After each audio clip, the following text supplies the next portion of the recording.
Welcome to my channel. How to fix printer offline error. Connect to Wi-Fi. 1. Turn on your printer. Make sure your printer is powered on and all cables are connected properly. 2. Restart printer and computer. Turn off your printer and computer, wait for 30 seconds, then turn them back on. 3. Check Wi-Fi connection. Ensure your printer is connected to the same Wi-Fi network as your computer or mobile device. 4. Set printer as default. Go to your computer settings and set your printer as the default printer.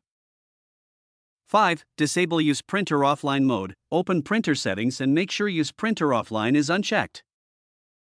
6. Clear print queue. Delete all pending print jobs from the print queue to remove stuck tasks. 7. Reconnect printer to Wi-Fi. Use the printer control panel to reconnect it to your Wi-Fi network.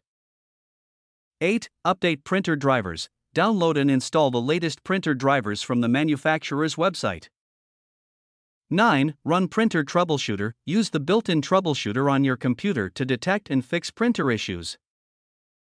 10. Print a test page. After reconnecting, print a test page to confirm the printer is online and working properly. Thanks for watching.